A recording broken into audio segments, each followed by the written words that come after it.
All right, guys, welcome back to part 2 with Mark Hennely, the Vice President of Advocacy for California Waterfowl. We had such a great first episode. Part 1 was really, Mark, I want to thank you for the detail that you gave us about navigable waters and about the bills, insurance for guns, just all that stuff in the fight that you're doing. We really appreciate what you're doing. Thank you. Yeah, and thanks for joining us again. Yeah, part 2.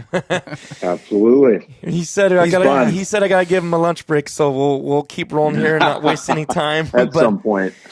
We want to talk. We got some great conversation on this one too, which might even lead to more stuff we want to talk about later, honestly. But let's start with the value of Tule Lake, Klamath Lake, as far as waterfowl go, conservation, all these different things, and then we're going to talk about water issues as well. So just the value, Mark, can you describe how important it is to us? It's massive. It really is. I know a lot of people have hunted up there, but then we have a lot of duck hunters down in California that have never even been up there, but they need to realize how key this area is to the health of our waterfowl populations and our flyways. So I mean, first and foremost, it is the absolute most important staging area in the entire Pacific Flyway. And this is not just for fall staging, which is key, and that's when the hunting can be phenomenal up there, but also back in the spring. You know, a lot of those ducks, before they go to the Dakotas or Canada or Alaska, they stop in Klamath. And if they don't have the resources to fuel up there, you could see a lot reduced waterfowl production in future years if they don't end up making it to their breeding grounds in the right body condition. So it's really important that they have the resources there to be able to breed successfully. We also have a lot of local breeding that when the Lower Klamath and Tule Lake actually have water in the spring and summer, there's a lot of local breeding there. Of course, that particularly helps our local mallard population, as well as a lot of honkers will nest in there. And then later in the summer, it's a huge molting area for California mallards. So a lot of those mallards that are, say, bred down in the Sacramento Valley out in the rice, about in mid-July, late July, they will go up to Klamath to molt. And it's just it's a very important part of their life cycle.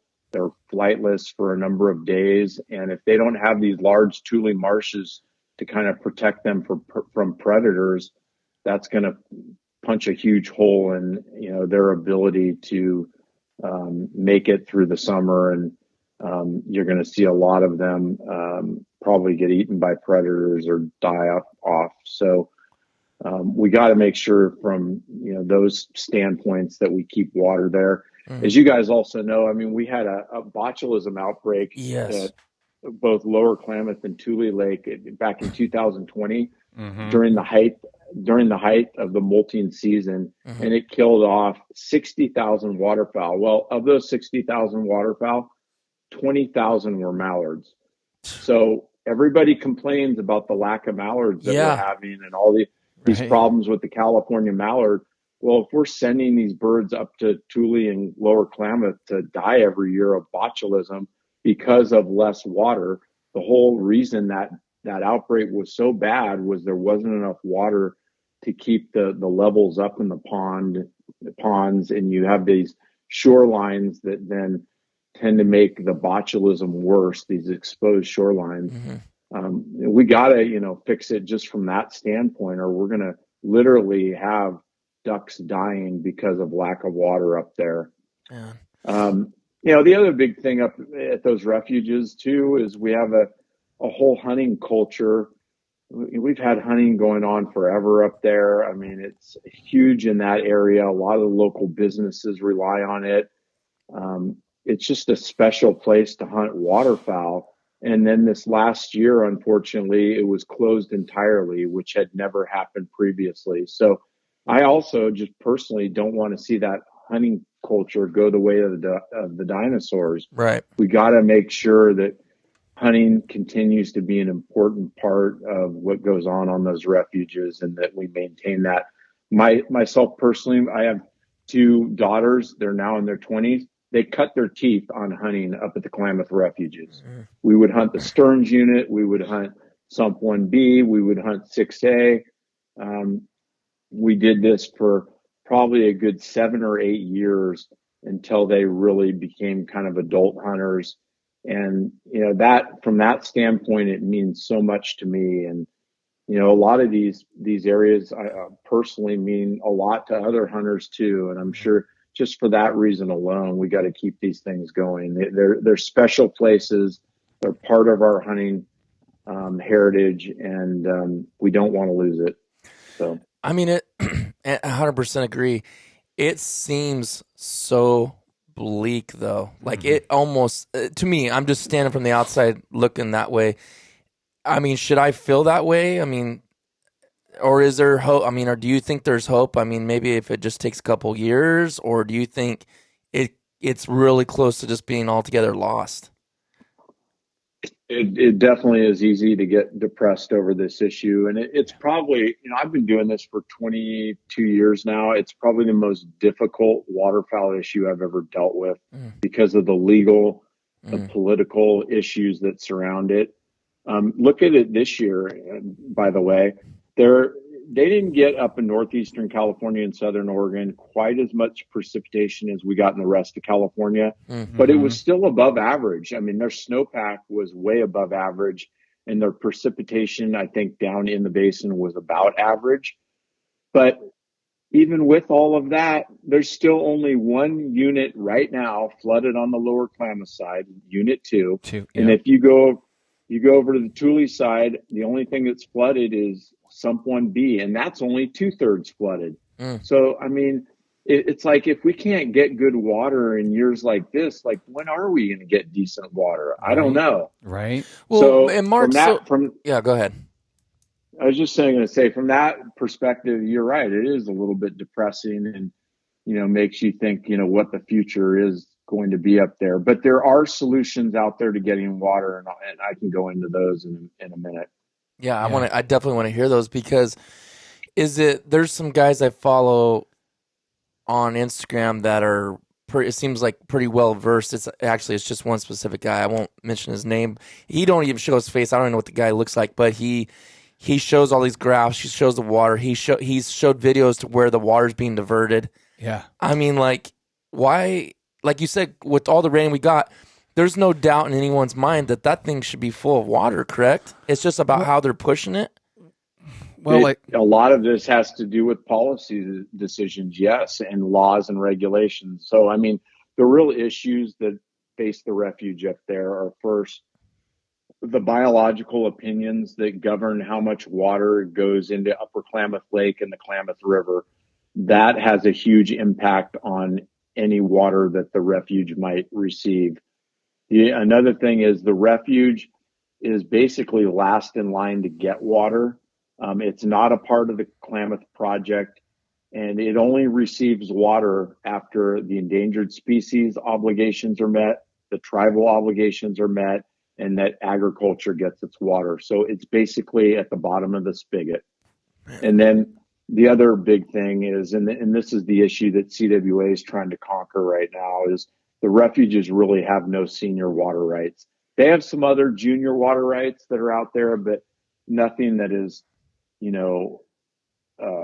senior in terms of making sure that right is above, other rights that are exercised in the basin. So that gets into our strategy, and I'll just very quickly say one of the big things we're trying to do right now is to pursue the acquisition of senior water rights, mostly from willing landowners up in Oregon.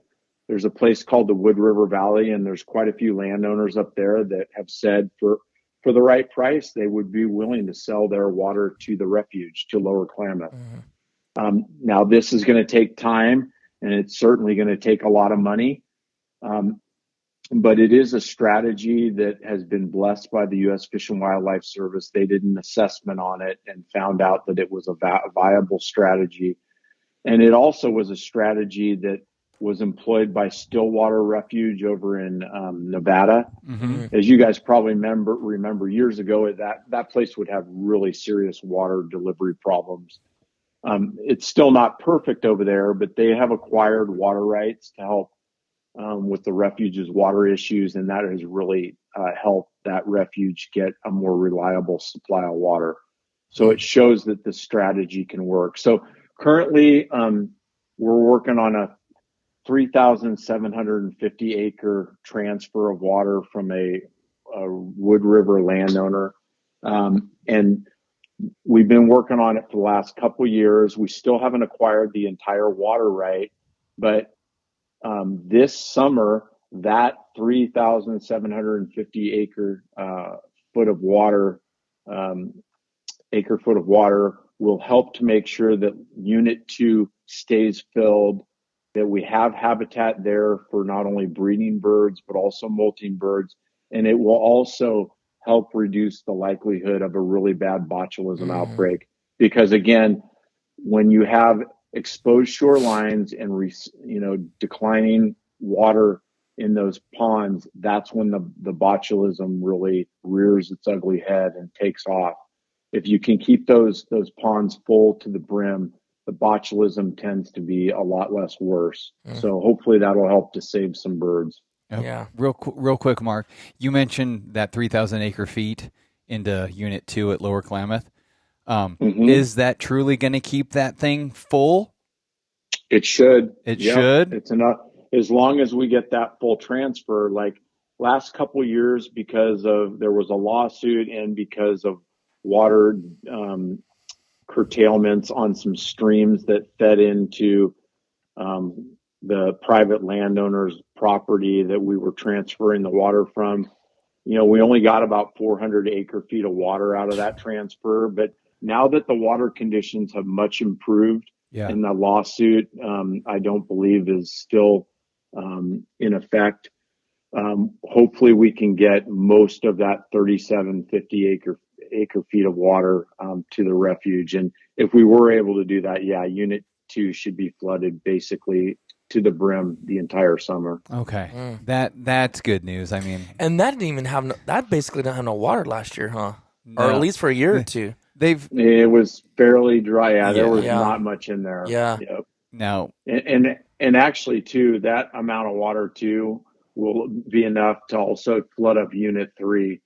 So hopefully we can get Unit 3 coming online as well, and that'll provide some additional habitat. That's going a little more north or east on that road. And do you think now the birds, since they've had a little gap of time where there wasn't there, I mean, birds find water, so I mean that should make a difference instantaneously, or do you think that will take a year or two to those birds readjust to that? That's a good question. I mean, I think a lot of these birds, they still fly through the Klamath Basin. And so if there is water around, they will key in on that. Yeah. Even though we're getting, when it's dry, this big overflight, say in the fall, when they just come right into the Central Valley and start feeding on the rice because there's nothing in Klamath for them. If you, though, have that water there, I think very quickly they will respond to that and use it. Sure. Yeah. Real quick, since we're on that 37 or the water, what is the likelihood? Like I know you said there's the lawsuits and you think you've got them mitigated or rectified, but you feel like there's a very good chance you're going to get all that water, like you said. I mean, are we guessing, or you feel very confident that 3,700 acre feet's coming in? I feel confident that the majority of that will come in this summer, given the improved water conditions. And then that the lawsuit now has been overturned. And then, eventually though, we want to acquire that water right itself. And so that way you'd have a much more reliable supply of water for the refuge year in and year out. And so there was an appraisal of that, that came in a bit low. And so we're going to have to work through that. But eventually we want to, pay the landowner the full value of the water right, and then transfer that over to the service. And then they'll have that in perpetuity. Okay, and that's really just going to come into play in the summer, right? Or that water right is particularly during the irrigation season. yeah, That's when you can exercise it. So it really runs from I think April 1st all the way to September 30th. That's when you take the water from that right. which is nice. There's water there for birds at those times of years, but it still doesn't rectify the lack of water, during the winter months and to hunt, right? So I guess everything helps. If you answered already, I'm sorry, but we haven't really said nothing about Tule. Like, is that part of that whole transfer of water, or is that just for Klamath? Is there anything going on with Tule as far as water? Yeah, so that was just for Lower Klamath.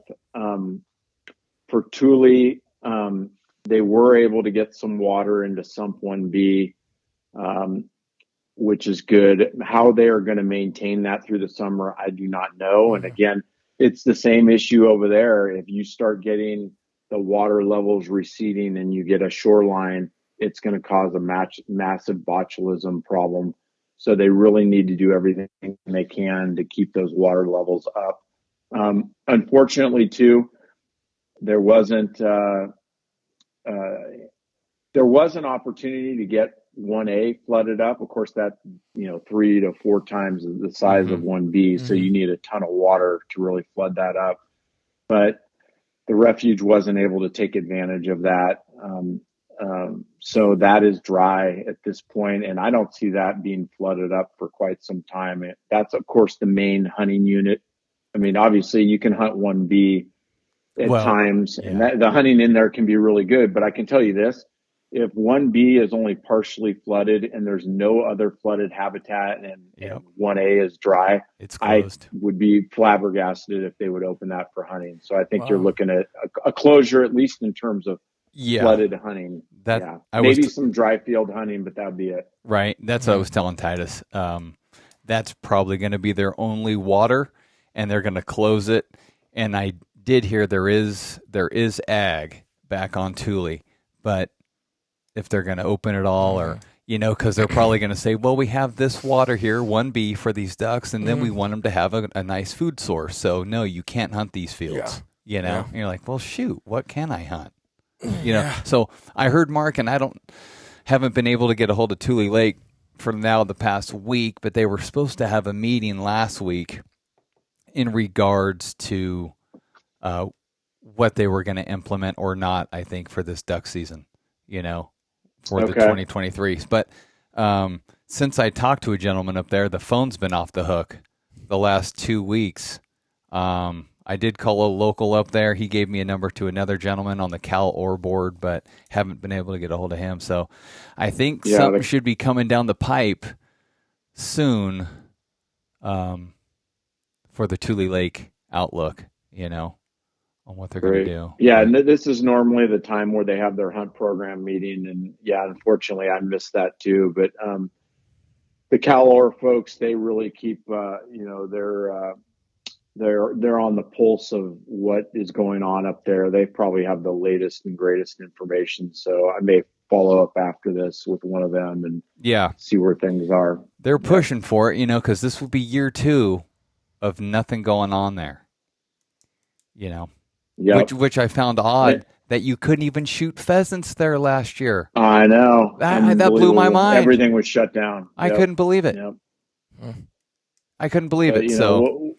How many years of that, and then you're going to have a dying hunting culture, and reviving that in the future is going to be very difficult to do. I mean, if we don't do something soon here, that's my fear. I think the birds will always tend to find it if you provide the habitat, but the hunting, these generations of hunters now that have had their hunting interrupted up there, are they going to really make the trip then every year to come back up there? Right. I don't know the answer to that. Yeah, and you said earlier, right, there's a lot of people that have never even been there. Now it's closed or, in shambles. There's going to be cultures that never even, or never going to ever go up there, even when it opens again. If it, And that's kind of what I was saying earlier is I was kind of meaning not just for Klamath, but also for Tule. Like, is this a kiss it goodbye? Nice knowing you, right. like Mark said, I think the ducks will find it first. When you put the water there, they will come back probably before all a lot of the duck hunters do. But it doesn't. It's like once you took that water out of 1A, good luck on getting it back. Yeah. I know they had to do work in there, and they really did. It was getting pretty silted. It was pretty bad. It's just unfortunate that when will that time be to get water? But when it eventually is, and it's got to at some point, the habitat then should be really good. I mean, that'll be the nice thing, is that it should be able to grow a lot of smartweed and food. And I would guess the first couple of years of when it is reflooded will be some phenomenal hunting. I mean, but do you think is that a pipe dream now? I know. Well, they got to find the water somewhere. Yeah, and certainly seems like I said, I don't think it's happening this year. So what we need is another really good, even better winter next year, and a lot of snow and precipitation. That would certainly help. That would help, yeah. And like people have said up there, just because we've got a lot of great rain doesn't mean they did up there. Yeah. They did get good stuff. They filled up some stuff, but it wasn't like we got here. So you always got to keep that in consideration. Look at all the rain we got. I'm just saying, if it's been there for so long, I don't know when that was open up there to hunting and when that was all. What year was that? 1902, or wasn't that the Teddy Roosevelt era? Well, the Lower Klamath was 1908, and then I think Tule Lake was like 20 years later it opened up. Okay. So I'm saying, 100 years. I guarantee you it's went through droughts through all these years and all these issues. So why is it now that it's just all of a sudden? You make a good point. And Mark, you know this. There's always been historical water issues up there. Even when I was hunting it, it's like, what has gotten so bad? Because there was bad times in the 80s with water up there, Mark, in Lower Klamath. So why can we not get water now? What has changed that much? Well, part of it is the Endangered Species Act. That's where a lot of the water is going, is staying in the Upper Klamath Lake and the river. Yeah. So that, was, even though the Endangered Species Act, came in like early 1970s, it didn't start affecting Klamath until around 2000 in a negative way. Wow. But now these biological opinions, they just say, no, that this water needs to stay in these rivers and lakes for endangered species, salmon and suckers. And that's affecting then the total amount of water that's available for the refuge. But if these guys, these biological, whoever these people are, they want to give so many rights to these, fish and this, which is great, right? We need that stuff. But how does waterfowl fall off on the end of their concern? Because, that's a living creature too. So if we're so concerned, you know what I mean? Is it because it has to do with hunters? Well, you know what I mean? I think they want to, but they're just saying there's not enough water to go around. So let the waterfowl die off and keep the fish? I mean, pick, I'm just. Yeah, no, I hear you. I guess they'd love to probably help, but they maybe just can't allocate all the water. They say they don't have enough. And Mark, does that have to do with because of the tribal thing that they got to walk on eggshells on that side of the spectrum? You know what I mean? Well, there's also tribal water uses that trump, water going to the refuge. They're more senior in their water rights. Mm-hmm. So then they get to take their take, and then what's left over, as long as certain conditions are maintained in the lake and the river, can go over to agriculture. And then if agriculture uses all of their allotment, there's nothing left for the refuge. If agriculture doesn't use it, then the refuge could possibly get water at the end of the day. So it's just, you have all these other users that get first dibs on the water. And in many years, there's just nothing left for the refuge. But that's always been the case, right?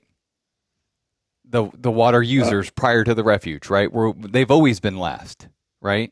The refuge? They have, correct. But prior to 2000, they didn't have to contend as much with endangered species or tribal interests. Those have only really recently kind of been more important than water for the refuge. Yeah. Okay. Is there anything that there could be implemented as like for alternative water conservation methods or like infrastructure improvements? Anything like that can be done or has been talked about, or is that just kind of way out there too? Yeah, there's some infrastructure projects that I believe Ducks Unlimited is working on. I believe they're helping with some pumping that will be of value, absolutely. And CWA, we've been doing habitat projects up there even when the refuge is dry. But at the bottom line is you need the water, right? I mean, everything else is a moot point until you get the water. So I think that's, at least from CWA's perspective, the primary focus needs to be. One other thing I did want to let you guys know that we were able to do this year, there's the water rights acquisition, which is important because that would provide a permanent supply of water. But we're also pursuing these kind of spot or short-term purchases of water. And so we were also able this last spring to purchase on CWA's dime 2,500 acre feet of water from the Klamath Drainage District. And that all went into filling up Unit 2. So the whole reason that Unit 2 has water right now is because of that transfer. So fortunately, awesome. There's agricultural districts up there that do work very cooperatively with the refuge. They want to help out. And so, trying to get agreements with them is important. And we want to make sure that, they're compensated adequately for these transfers. I mean, if they're going to give up their water, they should make sure they should be paid in full for that. And so, it's just a matter of us then coming up with the funding to provide for that payment. Yeah. That's awesome. That's strong work. That's again, we're thankful for that, the work that's done there. Yeah, I know we're asking some tough questions and just I guess questions that everyone's wondering, Yeah, and they're kind of the same questions, over and over. It still comes down to water and how do we get it. And last I checked, I don't think Mark or Kevin or Titus can make it drop down from the sky. No, not yet. I guess it's just, it sounds like there's definitely, as far as to kind of end off this conversation and move on to the next, the outlook is more rain and which none of us can control. What else? Is there any other outlooks that we can kind of, the water rights acquisition? I think over time, if we're able to acquire these water rights, yeah. I think I mentioned there's up to 30,000 acre feet available potentially. That in the long term can really help out. It's not going to be a silver bullet. I mean, the water needs for the refuge would still not fully be met. But if you were to acquire all of that 30,000 acre feet, that would be a huge boost to the refuge and ensure that there would always be some flooded habitat on the refuge. So that's going to, though, take, CWA, we can't pay for all that. You're going to have federal funding, state funding to support that. So we really need to make sure that we get particularly Congress and the U.S. Fish and Wildlife Service to dedicate funding for that purpose. Okay. Yeah. But the good thing is, I mean, it's just a matter of then, throwing money at it. And it's a large price tag, but I'll tell you what, getting money is going to be a lot easier than solving some of the other legal and political issues up there. Yeah. So from that perspective, it's more simple. Hey, Mark, perspective on what it takes to fill that refuge. Let's say Lower Klamath, right? You said we can possibly obtain 30,000 acre feet. What is, I know we're not going to get there anytime soon, but what is, I forget the numbers, but what is a fully allocated Lower Klamath acre feet wise? It's essentially 90 to 100,000 acre feet is what they need on an annual basis. And that's enough to flood about 30,000 acres of wetlands. 30,000 acres. Wow. Yep. 90 for every 3 acre feet that you put into a unit, you flood about 1 acre. Okay. Acre feet for 1 acre. Okay. Okay. That's interesting to know. Yeah. Okay, that answers a lot of questions, honestly. Anything else you want to cover before we move on for that? I think that's about it. I mean, we'll certainly be monitoring, the water transfer and, this summer, making sure that it gets to Unit 2. And so if folks, want to follow along, just go on our website periodically and we'll be putting updates on there. Okay. But hopefully we can, like I said, keep those units flooded, and that we don't have at the end of the summer a really bad botulism outbreak. If we can avoid that, then I think at least there's been some benefit this summer for birds. Okay. Yeah, hopefully so, because you put that water on there, and if it's not enough, we just created more of a problem. Yeah. The last Really, thing you want to do is create a death trap. right? Yeah. That's Better what off makes not me even nervous. having it. Yeah. That's true. That's what scares me. I mean, if we can truly get that water and keep it full, that's one thing. But if not, then we're going to see some negative. Yeah, that's true. All right. Well, kind of moving on topics. Go a little bit into the youth and vet hunt dates and just looking at that, how important both. Now the vet hunt's only had 2 seasons now, which me and Kevin have taken full advantage of, which has been amazing. Glad to hear that. Yeah, and I can't say thank you enough. I've even said it I've done a couple of videos. Actually, this year's video has not come out from this last one. I'm going to wait till duck season to put that one out, and had it a phenomenal, once. I'll have to send you some pictures, Mark, off topic. I've been keeping it a secret from everybody what happened to me this vet hunt. It's a phenomenal day. Anyways, but more importantly than that, and by the way, I always say vet. I need to reword that because it's really not just vet. It's active duty. Yes. It's all of the above. So anyways, I've had a bad habit of saying that in the past, but so, it helps in promoting the outdoor engagement and support the hunting community. And I just more opportunity. More opportunity, and we're always looking for opportunity. Getting new, fresh faces in, because I know some of my friends that are actually vets. They're not active duty anymore, but they've started into it too. That was kind of a segue into hey, I'm gonna go ahead and try this. And of course, those hunts are the best, right? Like the vet or the junior or the active duty or junior, and that's definitely going to suck new people in and keep them, especially for the kids. My daughter, my youngest, she just turned 11, but she was 10. She shot her first duck with my 28 gauge on. A friend of mine, Harrison, got the permission from one of the club members locally here, and they were super great to her. And boy, she's hooked. I mean, she's a awesome. Go That's get her. Great to hear. Yeah, and so maybe we're just going to discuss some of the significance of the hunt dates for use and for veterans or active duty and their impact on participation.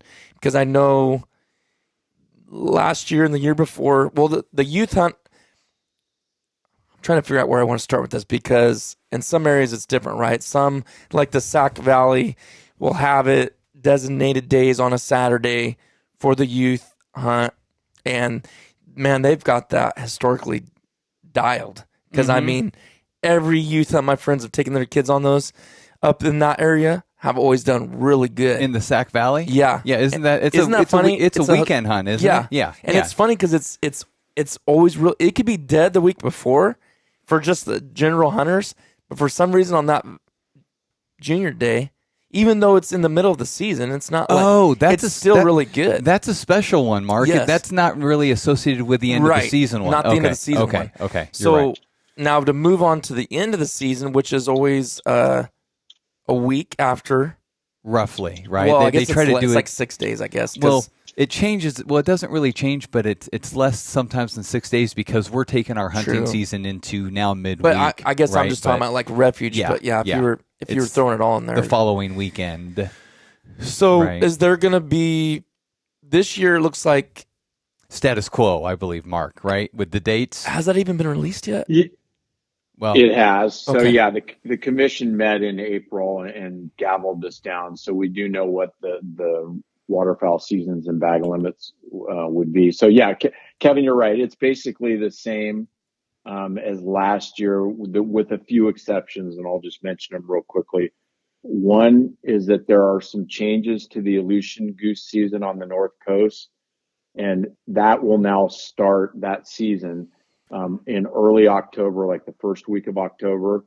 And then it'll run for a while, but then there'll be a split and it won't restart until February. So that is a little bit different to how they did it last year. There's also going to be a reduction in the brant season, black brant, by 10 days. And that's due to lower recent brant counts. They do a running 3-year average, and apparently the 3-year average went below their goal. Yeah. And so because of that, they're having to reduce the season. Okay, last year, the number of days. Last year, though, they upped it. So it's only going back to what it was 2 years ago, correct? Wasn't it? They took 10 days. Well, didn't they add last year, and then this year they're taking it back? Maybe by a day. Mark can answer that, but I think he said it's going to take 10 days off. You said, Mark, right? I thought off this one? It will take 10 days from the previous season. I'd have to go back and look how it compares. It was pretty close. Previous to that. But yeah, you're right. There were some. Made then. So, the total loss of days may be a little bit less than 10. Yeah. Okay. And man, Titus and I kind of talk about getting on a brant hunt. Yeah. But now with the days even reduced, it's like, oh my gosh. It's always a nice pipe dream around this time. At this time of the year, like, we'll get over there and go and it never happens. Now, a lot of it really is driven by the tides, as you guys know. And there's only so many good tides to hunt on. And then, from what I've heard and talked to locals over there, the competition's pretty fierce too. It could get pretty ugly over there real quick. You're in someone's, little stretch of beach or whatever. It'd be like Normandy over there, man. Yeah. So this one might have to take another back seat. Yeah. Now we're reduced to 20 days or roughly. Yeah. So it's like, Anywho. So the other real quick change, if you guys remember, we've been allowed to hunt all the way to January 31st the last few years. That's something CWA strongly supported and advocated for. Well, here's the good thing is January 31st this year is on a Wednesday, so you'll get one last hunt day on a public area. All right, there we go. It'd be great. I don't know if you remember, a couple of years ago, it landed also on a Wednesday, and it was a phenomenal hunt up and down the valley. I remember that. Hopefully, we'll get lucky with that again.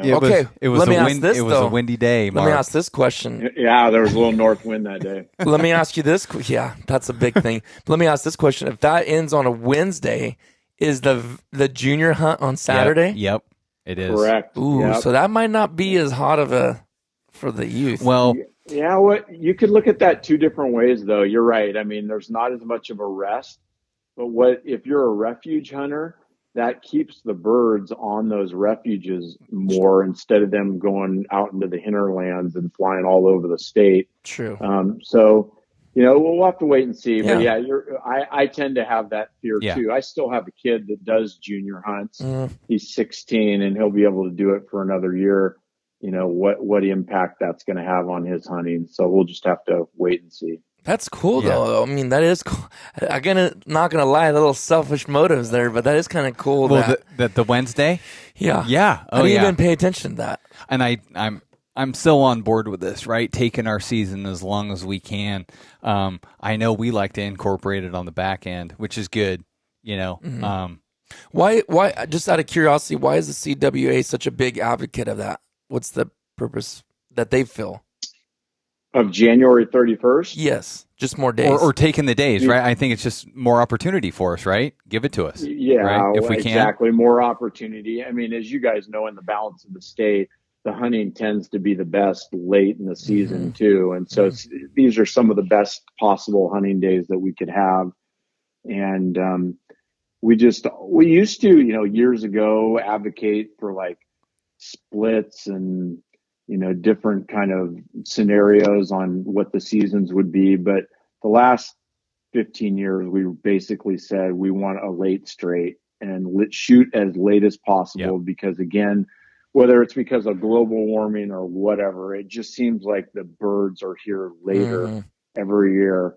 And so hunting open when there's the greatest amount of birds is obviously a good thing. Absolutely. And we also, there's some people that have argued that that's having an impact on mallard breeding. Yes.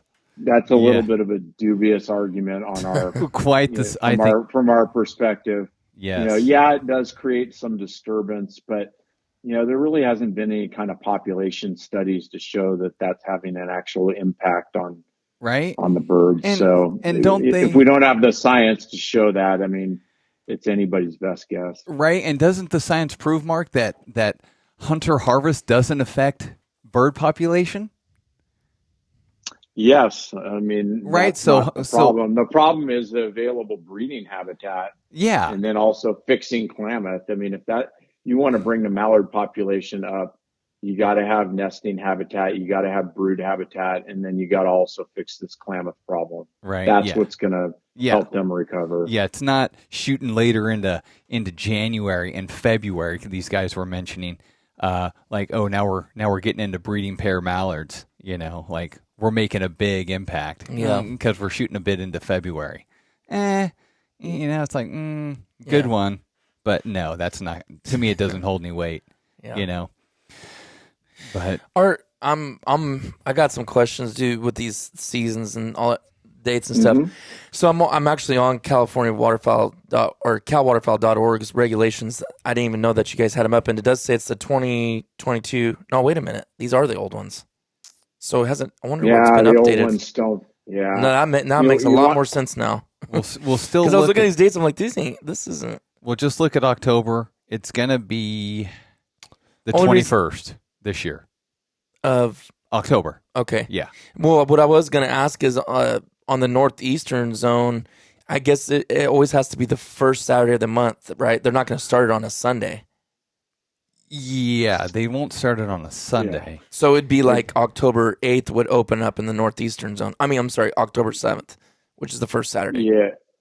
Yeah, we've gotten also feedback from many hunters saying they want to hunt as much as possible in October in the northeast zone to get the full benefit of that. I mean, a week in October is worth way more than a week in January. Absolutely. Yes. Yeah. Freezing out and there's no birds. So you want to maximize that. So that's why we will, as long as CWA has any say over this, we'll be starting the first week of October going forward. Yeah, because I'm looking at it. Sunday's on the 1st, so I'm like, man, you lose a whole week in October by waiting until the 8th on a Saturday. But is that when it starts? I don't see any dates on that.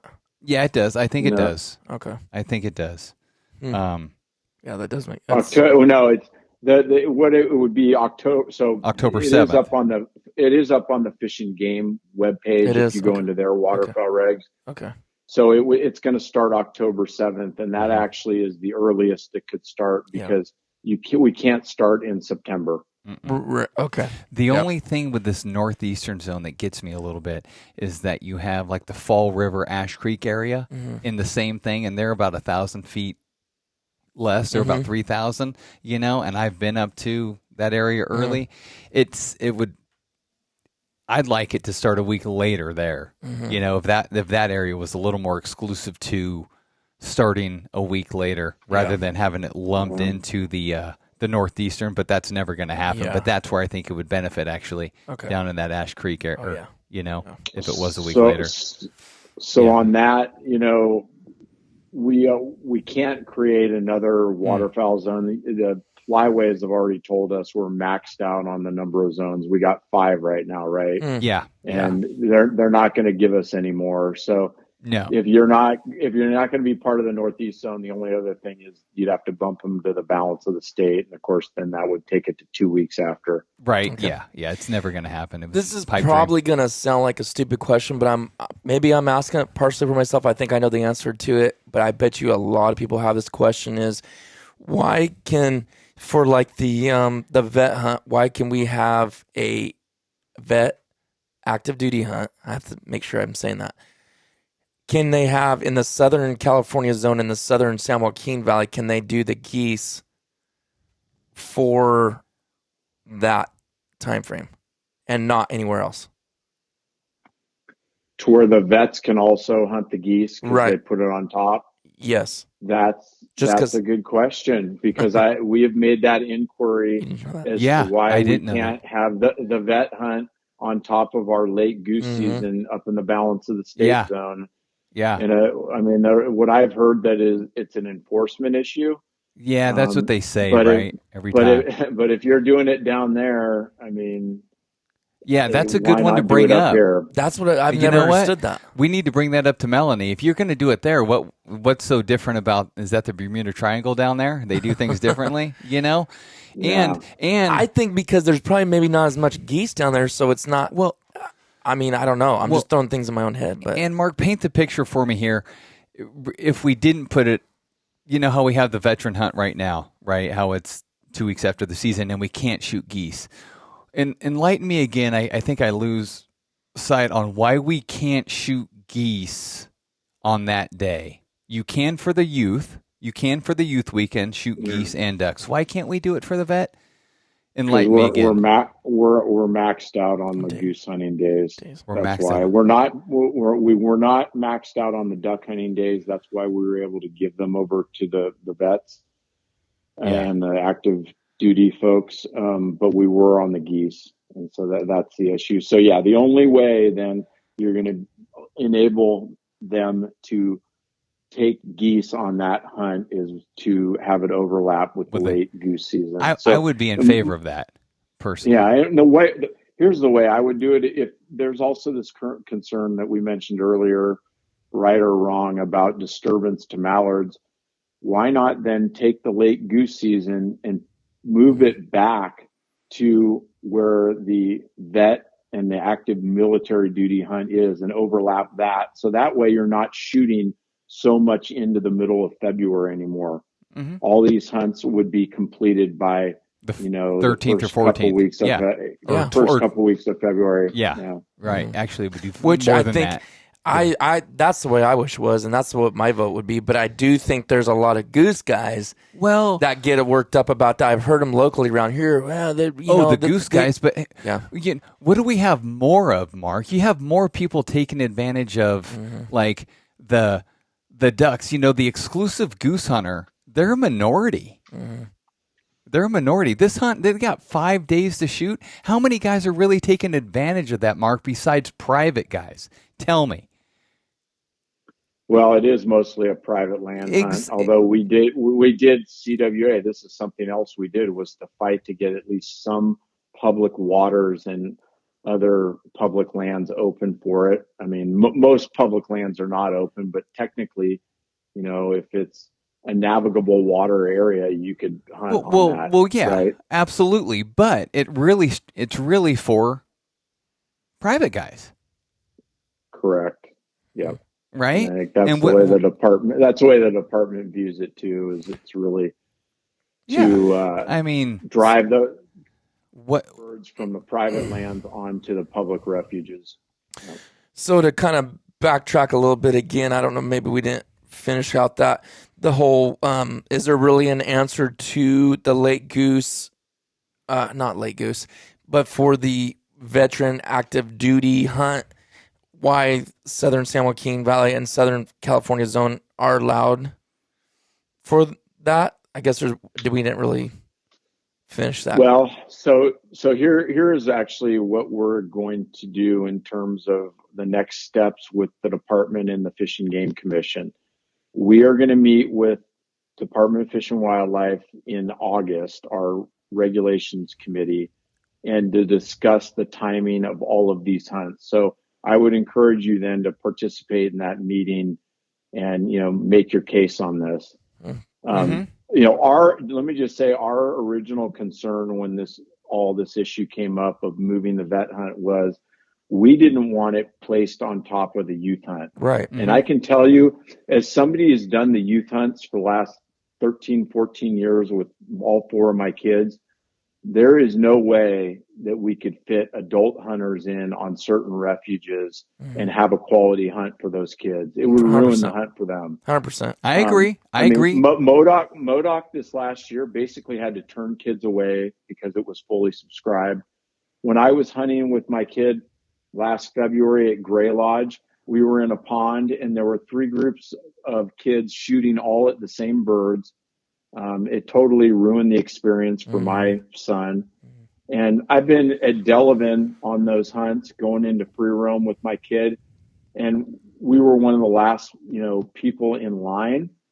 And because there were so many other people ahead of us, we didn't even get out to the hunt area until right at shoot time. And so we're out there walking, basically disturbing other people's hunts, trying to set up, because there was such a backlog of people trying to get into the refuge that the last few people didn't get in until right at shoot time. And that's just not right. I didn't feel good about that. And, Right. It's like, if that many kids are participating, we can't be adding additional, not only hunters, but adult hunters who are going to be able to way out compete some of these kids. Do you really want some 50-year-old veteran shooting right next to some 9-year-old kid? Well, that's just not right. Not only that, I don't want to be the veteran or the active duty guy next to a kid. I'm not going to do that. I'd rather. You guys are about service and helping. Yeah. The last thing you'd want to do is detract from some little kids' hunt. No, I definitely don't want. I don't want no part of that. And that's where, you're almost a little bit leery of saying this, but I'm almost like, I'd rather not. Let's just not even do. I don't even want to say don't do the vet thing, but I'm not gonna go out there, dude. I'm not going to go out there and be incompetent. I mean, I'll go outside the refuge. Oh yeah, I'll figure something else out. We have other spots to go. But there ain't no way. And the problem with that is it really takes away, because a lot of these vets or active duty guys are probably going to have kids. Yeah. And what are they going to do? Of course, I'm going to take my daughters over worrying about what I'm going to do. You know, so it kind of takes away from the whole separation concept of having these two groups of people. Mark, did you say you took your son out this vet or youth hunt to Delavan? And we went to Gray Lodge on Saturday, and then Little Dry Creek on Sunday. Okay. And you said it was packed. You guys got out late. The pond we were in at Little Dry, at Gray Lodge was packed. Okay. And a lot of it depends on which ponds, are popular and which ones people want to go to. I'm sure there were other parts of the refuge that hardly had a kid on it, but I mean, you just can't control where people are going to go. Oh, totally. But here's the thing that I'm thinking about. If these vets and youth are so important to ducking, why are these refuges not open? They're going to say it's a staffing issue. Well, I think they're doing a disservice. We don't have a lot of refuges open at that time. Yeah. You talk about Howard Slough all the time. Why aren't most of these refuges open? Oh, yeah, absolutely. Howard Slough, Llano Seco should be open without a doubt. And you got other areas up in the Northeast zone like Willow Creek, and they aren't open for the preseason. Yeah, or like an Ash Creek. So that needs to change. Yeah. Ash Creek is open for the youth. And that's early. I've done that last several years. But think about it. We have this huge problem up in Klamath. Klammath used to cycle through probably at least 100 youth hunters, and that is not going to happen this year. It didn't happen last year. No. All those other kids have to find some place to go, so that makes it even more important that we have adequate, opportunity on Ash Creek, on Modoc, and then get Willow Creek then opened up, because those other kids from Klamath are going to have to go somewhere. Right. And on that topic of the Northeast, as we know, those hunts are done before the season up there. Yeah. Right. And I've shot Tule Lake and Lower Klamath on openers after the youth hunt and done phenomenal. But here in the Valley, you mention a youth hunt before the season here, and these private guys are squawking like a hen house. Yeah. It works up in the northeastern zone. I've lived it. I know guys that brought their kids up there to Tule Lake and smashed on birds, yada yada. And I'm there 2 weeks later. Yeah. Killing it. Yeah. And these guys here, man, these private guys are just squawking, like I said, like a hen house here, because that may be a potential, option for these kids as early. Yeah. But I already see a lot of pushback with these old folks. Yeah. And it kind of grinds my gears. Yeah. Well, I think when we have this meeting in August, just all ideas need to be laid out on the table. And, we need to really look at it like what is best for the kids, what is best for the vets, and, just maintaining our hunting heritage. And, right. I'm sure if we, look at this closely and discuss all the pros and cons, we can come up with something that works for most hunters. You're never going to make everybody happy, but if we can make the vast majority happy, and so be it. And Mark, I mean, we can pro and con it all day, right? We also just need to, you need to try it too. If it does, we should, try something for 2 years, because everybody's going to say the pros and cons about early and late, right? Oh, we don't have this. We need to just do it. Quit barking. And we do a lot of BS we need to try it. And if it doesn't work, maybe after 2 or 3 seasons, let's change it back. Yeah. Let's actually act on something, Mark. No, I agree with that. I mean, these vet hunts are very new, and we just still haven't figured out the best way to kind of place them and how to operate them. So if you don't experiment a little bit, you're never going to learn. Well, that probably is an approach that should be taken. I mean, do you think we're going to change the trajectory of some kid if we had it early in the season? Really, his hunting career? Because you think maybe he's not going to have a best hunt? Is that one hunt going to change his career on thinking about ducking? Mm. And you're talking about how to save from putting them together, right? That and to getting, I think it was brought up maybe moving the youth hunt to the beginning of the season, having maybe better opportunity, because it can be tough. We know there's a lot of ducks here in January. Mm-hmm.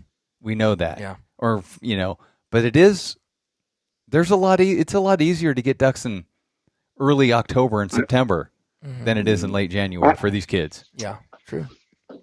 The youth hunt was basically the first postseason or special hunt that was created. It's been around the longest. From my perspective, at least, we need to just keep those the way they are. The kids, they have, had it to where in the balance of the state, they can hunt after the season, a week after. That's almost become a tradition with them. Let's not mess with that. Mm-hmm. I think the more important thing is saying the vet and the, active duty hunts, those again being newer, let's try to experiment around with those and see what is the best timing, rather than, trying to experiment around with the youth hunts, which we already know work. Well, we know they work early too, Mark. We know they work early too. Yeah, up in the Northeast zone, they work. What's different? What's different here? Well, yeah, you brought up the private landowner. In fact, if you remember, originally when the youth hunts were proposed, I think this goes back to the early '90s, right? At first, it was proposed in the balance of the state to be prior to the season.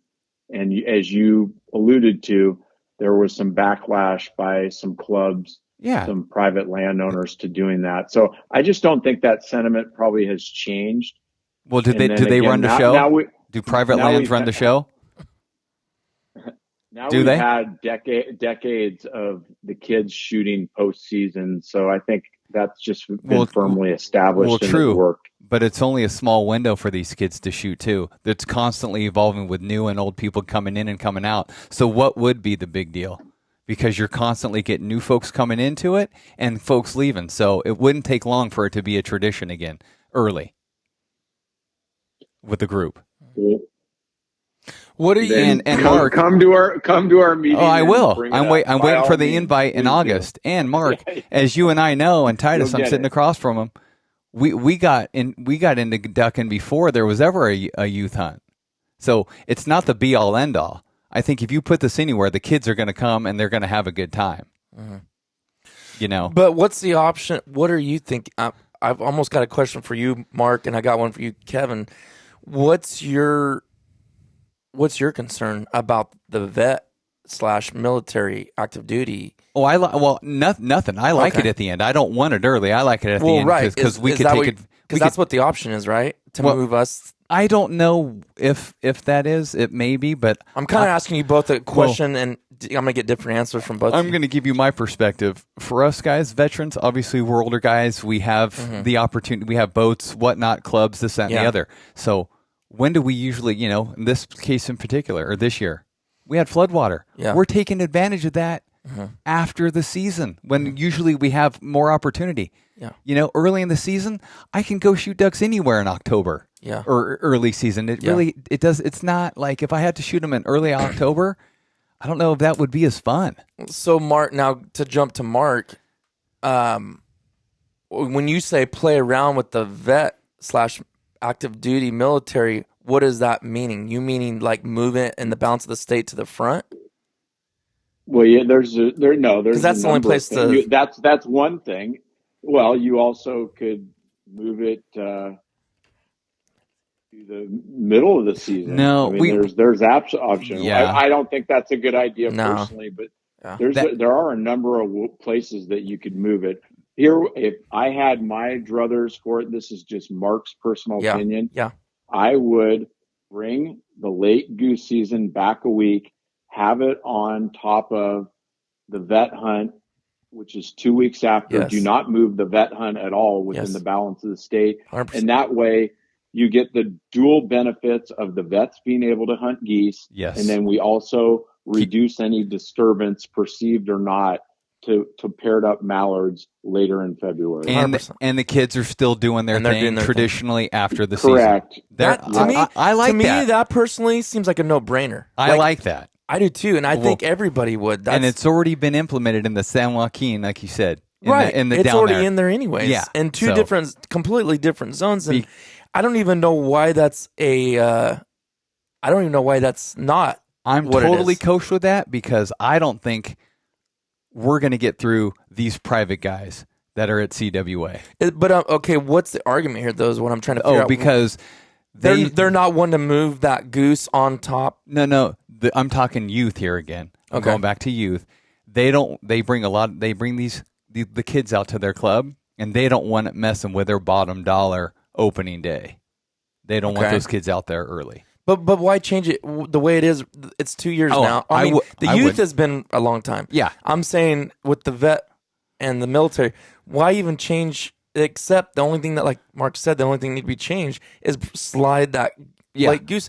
Other than that, why is it even such a big... I think it was, like Mark said, though, like it was getting, maybe people were griping about maybe getting too late into February and messing with duck... pairing up, right, Mark? Was that the main correct. deal? Yeah, that is one of them. So that seems. It seems like a stretch. I'm kosher with bringing the goose up. 100%. Totally. I think majority. Okay, well, you guys go ahead and keep talking because I'm going to find that the California waterfowl survey that was just done. That question was asked, wasn't it, in that survey that we did? Was that I one believe specific? it was. Yeah, let me go pull this up. I might. You guys have to talk about some for a second. Well, they did talk about in there moving it to the middle of the season, the vet hunt, and I think that got poo-pooed. And I would agree. Yeah. I wouldn't want to take 2 days from my colleagues or constituents for that. The other thing too that we need to fix is the Northeast one, and that actually really is more important because virtually no one participates on the late there's nothing there for the vets Ice in cubes. January. Yeah, I mean, the refuges have said that literally no one shows up, so there's no value with that right now. None. So that was a concern. Is it better to put that, say, a week before the season? Now that's going to affect, possibly then the Northeast opener because you're going to have disturbance, closer to that opener. Yeah. But still, for the number of vets that would be using that, probably the disturbance is going to be minimal. There's just not a lot of those folks that would probably be using it. So to me, it would be really a minimal impact on the opener. Well, from experience of seeing what happens to a refuge when you hunt it Saturday, it's closed on Wednesday and then it's open again on Saturday.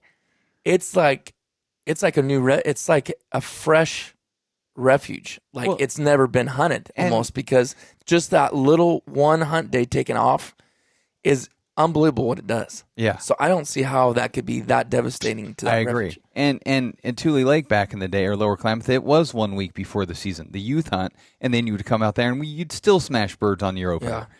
right? Yeah, and then they moved it to 2 weeks. Yeah, they because did. of complaints. Okay, But- I found it. I found it. They had complaints, but So I found this in the survey with the results. Okay, so it says in the balance of state zone, and again, this is just one zone, but it said, would you support moving the youth hunt days prior to the regular season?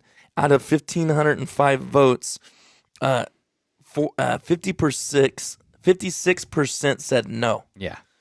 So, which is not as a resounding no as I thought it would be, honestly. But the next question is, in the balance of state zone, would you support moving the veterans' active military duty hunt days to a weekend during the regular season, which reduces regular season by 2 hunt days? That was 70% said no. Yeah, Yeah. we shouldn't do that. Yeah. So, I don't like that. I like again, the that's only goose. around 1,500 people voting, but I mean, I'm sure that's, well, and that is a lot of and private. It is. Look at the guys 'Cause- on here. yeah, let me a lot go of back rich, up. a lot of rich white guys here. Old white guys. You're gonna make some enemies here, Kevin. You No, I'm know? just kidding. Let's see here, because it actually does say club versus. I think isn't it in here where it says Yeah. private owners versus. It's in Well, here somewhere. yeah, it's Oh, right here. Where did you hunt during the waterfowl? Well, that could be kind of left up, but it does. 39% is exclusively on private land. That's a lot. yeah. That's a big chunk. And then exclusively public is only 17%, and then a mix of both. You know, it's guys that are almost one-dimensional here because it says how often did you hunt out of state? Yeah, And it's pretty like much zero. Yeah, And it's much. like, yeah, these guys are. I know who these guys are. I really pushed about 4 episodes ago. I really pushed on people becoming members. Because it's kind of, I mean, there's only 1,500. Come on now. Like, we could do better than that. Like, there should be a lot more, And California duck hunters need to be part of California waterfowl. Get your membership, participate, do at least, surveys, like you said, Mark, these meetings. And those are way out of town for me usually. I guess now you could probably join by Zoom or whatnot. Zoom or whatever, right? In fact, our regulations meetings, we have made them virtual, so Okay. partly virtual. We encourage people to show up in person, but if not, there is a virtual option. Mm-hmm. And is stuff that you say in the comment, like I'm sure you could comment in there, right? Is that someone voiced that in those meetings, or is that why you're better off just being in person? Well, you can comment. You're talking in the little box, providing your comments. You can do that, and then you also can just raise your hand, and if you do that, we'll note that and give you a chance to speak to everybody. Okay. So yeah, we understand. I mean, Roseville is not near everybody where our headquarters is, and it's not fair to make people particularly are hours away to have to come all the way up for that meeting. So we'll always have a virtual element to it so that we can maximize participation. Yeah. I see now, back to the active duty vet deal. I told Kevin, I go, it's really hard to say anything. It's only been 2 seasons, so we definitely don't want to, neither one of us want to sound like we're not thankful, because my goodness. Oh, yeah. It's amazing. We know we're very thankful, and we don't want to see it go away or nothing like that to say, well, we need to add the goose in there. I mean, that's not the be-all, end-all for me. Like, okay, whatever. I can't shoot geese on that day. It just makes more sense. Yeah, you could see some opportunity where it would work for both. But it's not. But I definitely don't want to. It's you got to be careful what you wish for sometimes, because then, But it does. I think it's really good how it is right now, except just maybe the goose. Yeah.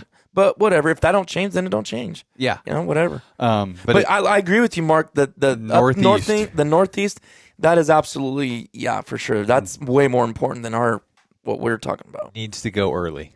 Yeah. Is that something? Agreed. Is that something that's gonna?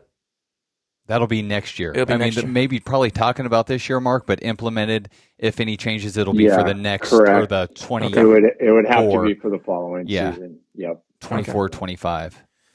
Okay. Well, shoot, we went about an hour and 10 minutes this time. So What? Mark's getting hungry. I'm getting hungry. Oh my goodness! I know. I still have a whole list of things I wanted to. I knew this was going to happen, but Well, we got more topics for maybe another one in 2-3 months. Yeah. You know? Oh, I got a lot more. I got a whole list of screenshots I did of things and just the survey alone. But anyways, well, Mark, any ending thoughts or anything you'd like to say to wrap up this second episode? Actually, a couple of small things if I could quickly bring up. Take your time. One is, you guys remember that nesting bird habitat incentive program that we created through legislation? It ended up, increasing your state duck and your upland fees by $10. Well, here's the good thing is it's being implemented this year. There should be thousands of acres of extra nesting habitat because of it. Sweet. And, this thing eventually, I think, will help to recover our, mallards and pheasants.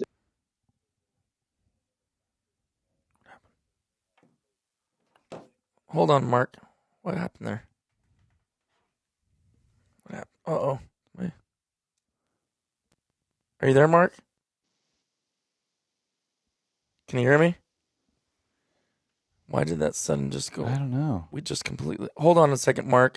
We lost something here. I was like, I don't know if the connection just... I wasn't even...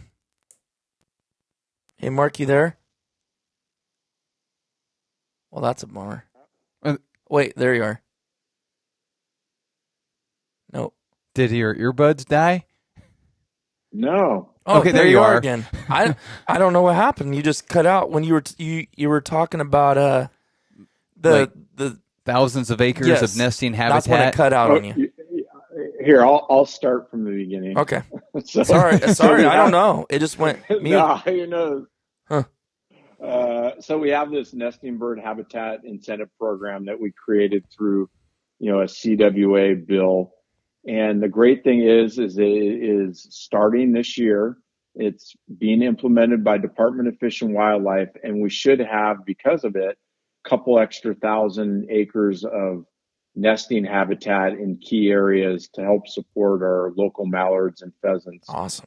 As you guys remember, it did require a surcharge on your state duck and your upland stamp of $10. Yeah.